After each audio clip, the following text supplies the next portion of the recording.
Could it be possible that the work of Yahweh in the book of Genesis prior to Abraham was actually a work through the sons of God, also known as the gods on the earth?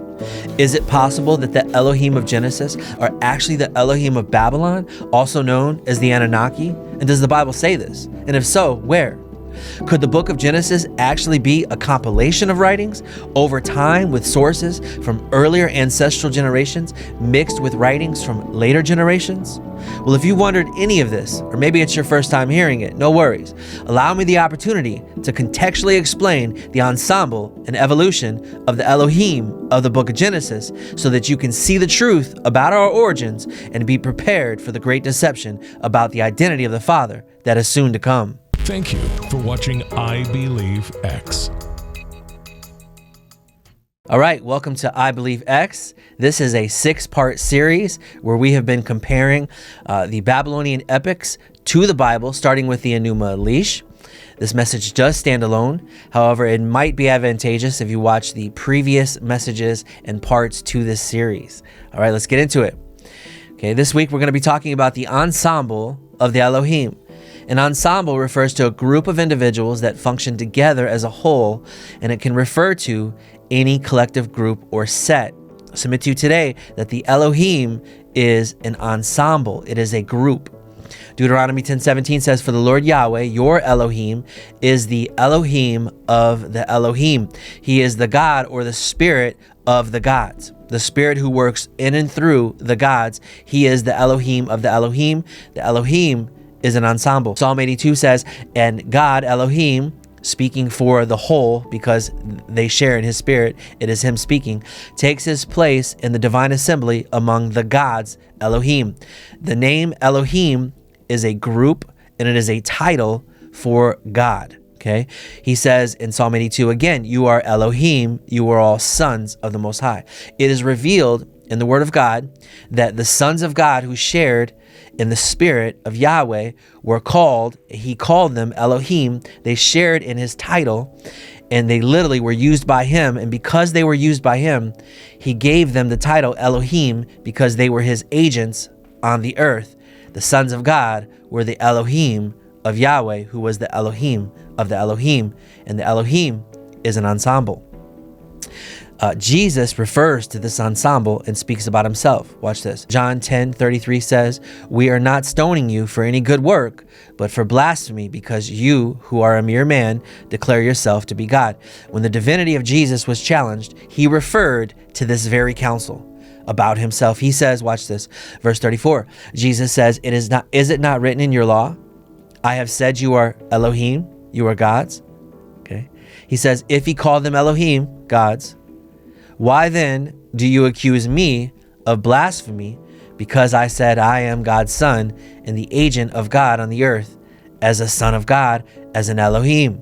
Okay. Jesus understood and referred to this counsel about himself. In fact, he sits on the counsel at the right hand of the Father.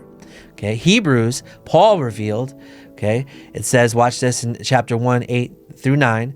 But about the Son, he says, "Your throne, O God," speaking of Jesus, "will last forever and ever.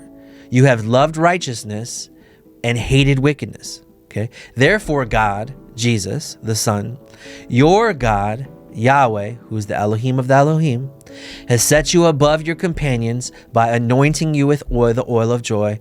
That's why Jesus sits at the right hand on this council. Now, this is a direct quote from Psalm 45, 6 through 7, and the Hebrew is clear. It says, "The Elohim, therefore Elohim, God, your Elohim, Yahweh, is the Elohim of the Elohim, and he is the God of Jesus, God." He is the Elohim. There is a council, and it was Yahweh's spirit working through Jesus himself as the Son of God who sits at the right hand of the Father. Now let's get into an explanation, an Elohim explanation of the grammar of how Elohim is used. Elohim is a word that is both singular and plural. Okay.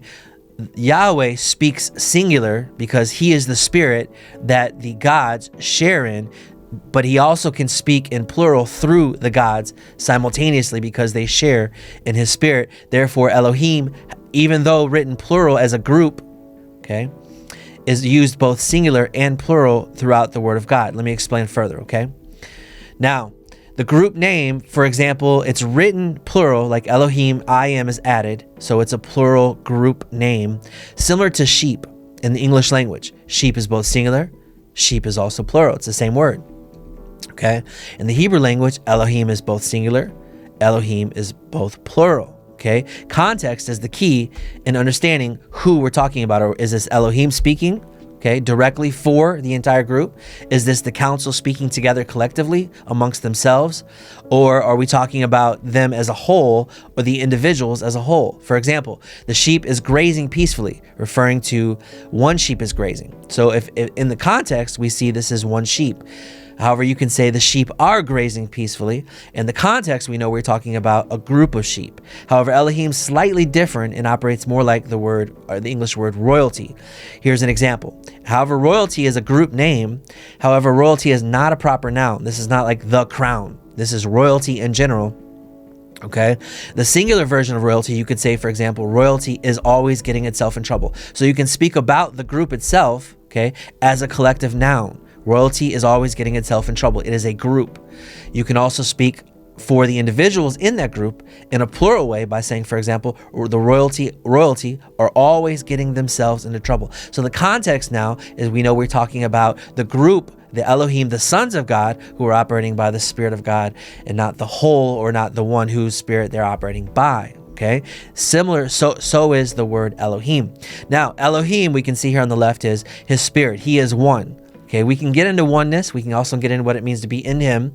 But Elohim is one. And all the 12, you see the 12 sons that are there, they are all sharing in his spirit. And he is working with the Elohim, and he is working through the Elohim, and he is getting the credit.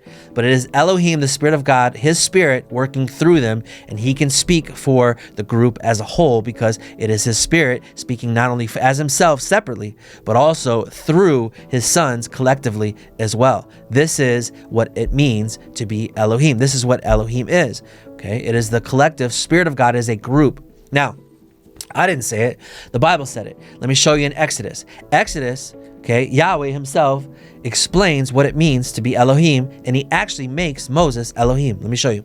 Exodus 4:16 says, he will speak to the people for you, and it will be as if he were your mouth, and as if you were Elohim to him. See, to be Elohim means that you as a vessel, Yahweh is working with you, and Yahweh is working through you, and Yahweh gets the credit. Exodus 7:1-2 says, and the Lord said to Moses, and Yahweh said to Moses, see, I have made thee Elohim. See, Moses was actually made Elohim. How? Because Yahweh was working through him, speaking through him, and operating through him, and not only through him, but also those who served him and served alongside him, such as Aaron, for example. Watch this. And it says, and Aaron, thy brother, shall be thy prophet. Okay? So he's operating through him, and then Aaron is now speaking for, okay, Moses. So it's a hierarchy of the Spirit of God working through the sons of God, okay, and then him working through sons who are submitted even to them, therefore making them Elohim. This is what it means to be Elohim. Yahweh is working through the sons of God on the earth. That is the Elohim in the early stages, the first 2,000 years, the Elohim of Babylon. Let's move on. So the Spirit of Yahweh is working with and through, and then he gets the credit. Okay, here's a normal example. Let's say the Spirit of God is on me. He's working through me. He's teaching me. He's growing me up. He's growing me in my faith, teaching me to release the Spirit of God. He tells me to go lay hands on the sick. I go lay hands on the sick. I follow. I obey. He's working with me. I lay hands. The Spirit of God flows through me, brings healing to the person, and then who gets the credit? Do I get the credit? Did I heal the person? Or did the Spirit of God, did Yahweh, did Elohim, did he heal the person? Okay, so he's working with me, through me, and then when he works through, he gets the credit. This is the ensemble explanation and the ensemble of the Elohim, and this is how it works. Let me show you. And this is what we saw in the book of Genesis prior to Abraham for 2,000 years, when the ancestors of Abraham were also Babylonians. This is what we saw. Genesis 1, let me go back. Genesis 1:26, okay? Command. Then Elohim said, there's the command, okay? He's working with, he commands the council, let us He's working with and through, let us make. Okay, they move and submit and obey to Yahweh, his command. And then he works through, and then he gets the credit. So it says, then God said, then he said, let us, there's the council. And then who gets the credit? So Elohim created, he gets the credit. So it's the command working through and with the council, and then he gets the credit. This is what we see in the book of Genesis. This is how Yahweh was working on the earth. Before he worked directly with Abraham himself, he was working through the gods of Babylon on the earth and the Elohim and the sons that were on the earth, even in Genesis 6, and even before the earth. And as in Job, we saw, where were you when I created the foundations, laid the foundations of the earth, when the sons of God shouted for joy? They were here before the beginning. They were with the Father. And then we see they're on the earth after. And then we see they're also on the earth in the times of the flood. These are the sons of God that Yahweh was working through, the Elohim, the gods on the earth. Okay, we see it again in Genesis 11. Okay, Yahweh Elohim said, now here it says Yahweh, okay, says, let us counsel. There it is again. Okay, confused, there's the counsel.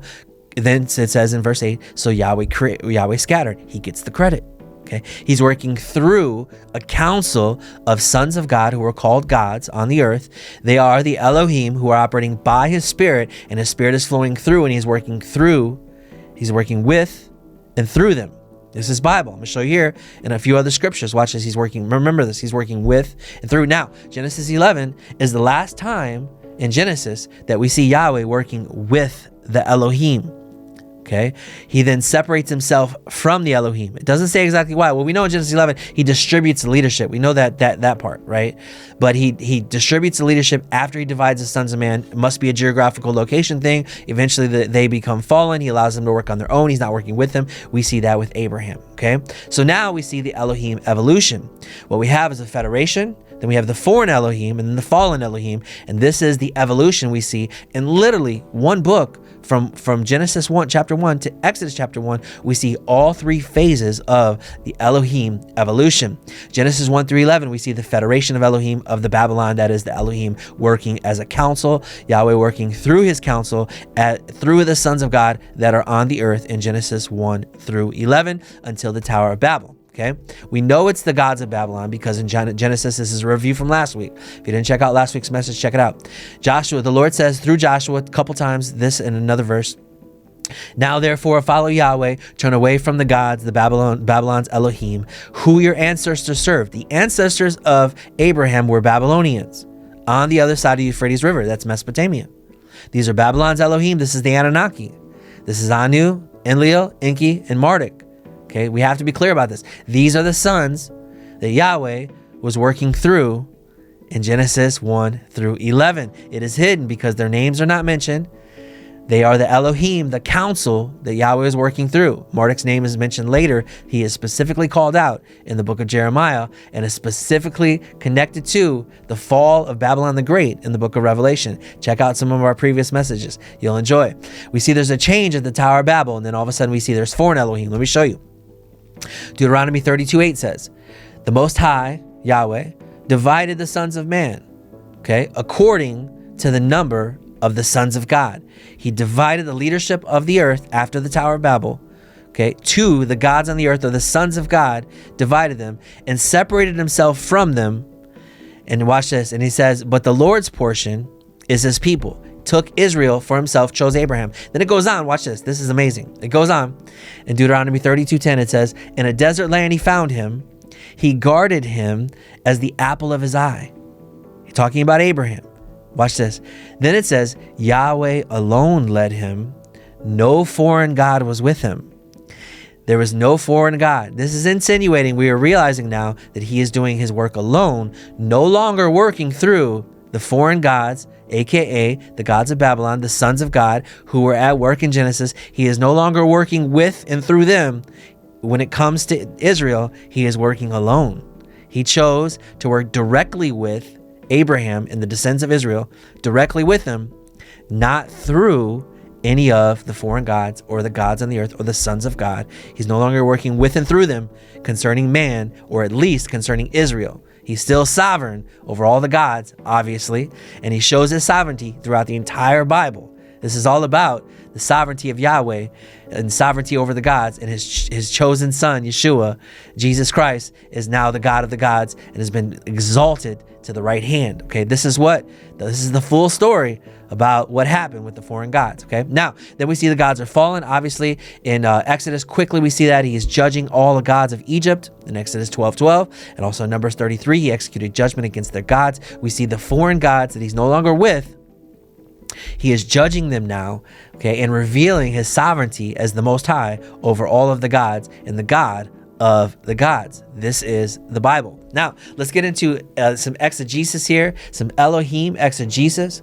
Exegesis, unlike eisegesis, is where we interpret the scriptures, okay, and we read the biblical passages and it involves studying the original Hebrew and Greek words. We check out the words and also understanding the historical and cultural background, considering a broader narrative or context. This is an exegetical approach, the proper approach. We don't just study the Hebrew and Greek words and then run with that. No, we have to understand the historical and cultural background. We have to consider the broader narrative and context of those scriptures, and that is what we are doing when we are considering the book of Genesis and the people of the book of Genesis, specifically chapters 1 through 11. We have identified that this is the ancient Sumerians, that the ancestors of Abraham were the Babylonians and the ancient Sumerians. Now, that is the historical and cultural background of Genesis 1 through 11. We have to consider the broader narrative or context when we consider Genesis 1 through 11. Now, with that being said, we're going to transition now into understanding and comparing all of the Babylonian epics to the book of Genesis when it comes to the council of the gods that we saw in Genesis 1:26 and the book of Genesis. Okay, without further ado, let's get into it. Now, when you look at the patterns and you break down, I like to do tables, of course, it helps me understand, and you begin to look at when Elohim was used and when Yahweh was used in the scriptures in Genesis 1 through 7, some patterns begin to emerge. Let me show you. Okay, now Genesis 1:26 says, "Let us make man." We see singular and plural. There's a plurality of gods. Okay, most people believe that it's the Trinity. I no longer believe that. I believe this is Yahweh working through the gods of Babylon. Okay, this is collective gods. Okay, now Genesis 1:27. So Elohim created. Then we see credits given. Now we see here, let us. We see Elohim only. Okay, we're cool with that. We're cool with that. Elohim, let us, Elohim created. We know there's plurality in the Elohim. We're cool with that. But then all of a sudden, in 2 through 7, Yahweh is given credit and Yahweh is mentioned. And so you got to ask yourself, in Genesis 1, why didn't they use the name? Why wasn't Yahweh, his name, used? Then it says Yahweh formed man, his name is used. And then again, it switches back in Genesis 5:1. And then it says when Elohim made, but it doesn't say when Yahweh made.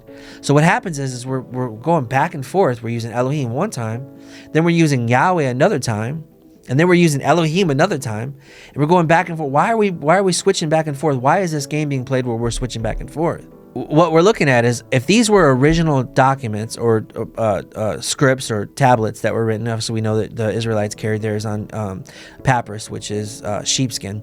But if no one knew the name of Yahweh, how could these original documents have been written and mention Yahweh's name? They couldn't have. It's impossible because, watch this. We know that Abraham was called out in about 2000 BC. And of course, in the book of Genesis, Yahweh says to Moses that Abraham and Israel, and he spoke to Jacob as well, did not know his name. They only knew him as El Shaddai. So if that's the case, then Yahweh's name is not known by anybody on the earth until the Exodus, which was in 1446 BC. That means that no one knew Yahweh's name for 2,573 years after Noah was born. Okay, this means that any original records that we would have from the time from the ancient Sumerians or anything that the Israelites would have, none of it would have Yahweh's name on it. So this makes sense. So it's obvious that, and of course a lot of historians and scholars claim that the book of Genesis was redacted.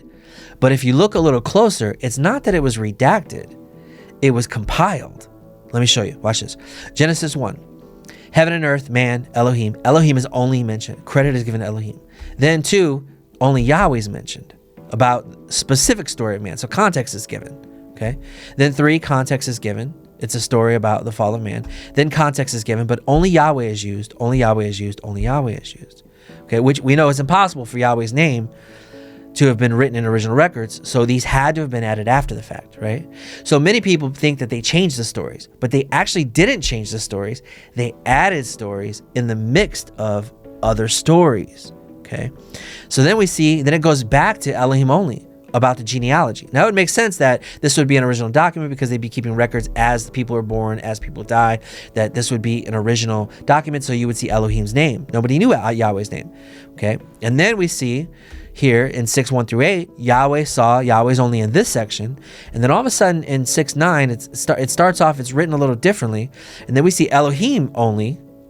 And then we see Yahweh only. So we're going back and forth between Elohim only, Yahweh only, Elohim only, Yahweh only, Elohim only. And you see these sections that are written differently, by the way, where Yahweh is used in the whole section only from start to finish. And then another section about the same story, almost written the same way. Then Elohim is written only, and a clearer picture, the pattern begins to emerge, and we actually are beginning to see what is going on with Genesis 1-11. We're just going to talk about Genesis 1-7 currently. What we have original stories that were left alone, were not redacted, were not changed, they were left. And then Yahweh speaks to Moses, and they add the stories later and give context to the actual stories, but they never changed the original stories. Genesis 1 is still Elohim.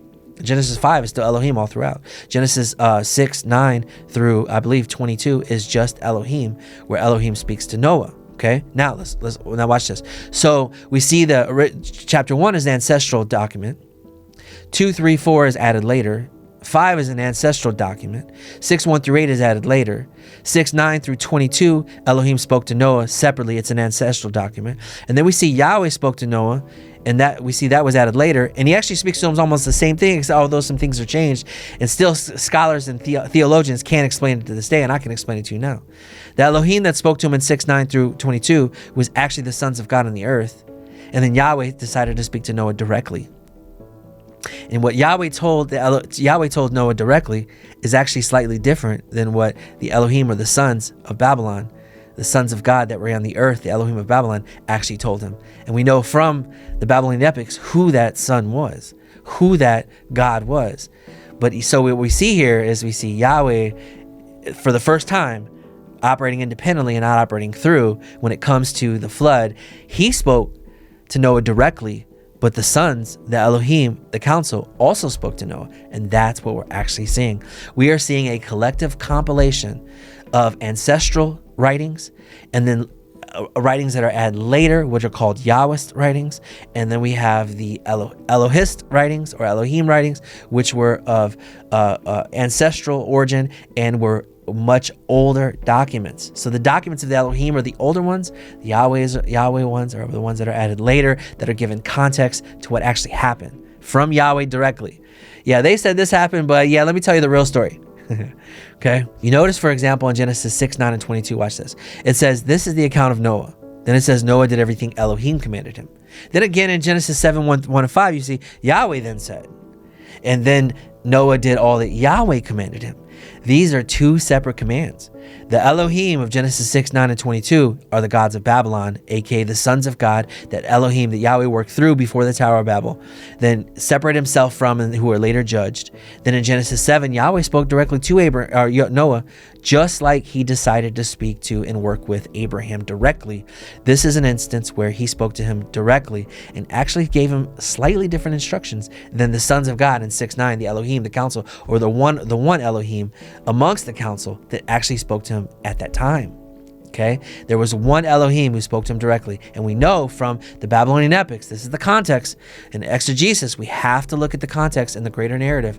We have to look at the times, who the Israelites were in that season. They were ancient Sumerians and Babylonians. We have to consider that when we look at these scriptures, and we have to be honest about who wrote the book of Genesis and who compiled these documents and when they were compiled. And this is our conclusion. What's your conclusion? Let me know in the comments. Okay, so anyways, next week we're going to actually get into the creation of man. We're going to move away from the Anu Malish, but it's still going to be included, and we're going to get back to that as well. Okay, but we're going to look at the Atrahasis, the Eridu Genesis, and Enki and Ninma, Following weeks, we're going to look at the Elohim of Genesis, the Epic of Gilgamesh we got to get into, the Berosus, and then, of course, the Enmerker and Lord of Atrata when it comes to the Tower of Babel. But next week is going to be an amazing week. The Lord's already been ministering to me. I've been seeing all kinds of things I've never seen before. We're going to get into the creation of man, and it basically looks a little like this. We're going to talk about the how, the who, the purpose, the results of what all the Babylonian epics say about the creation of man. We're going to compare those to the book of Genesis, and there are revelations in this that will blow your mind. So make sure you guys tune in, and we will see you guys next week. Thank you for watching I Believe X. You've now been marked in Him.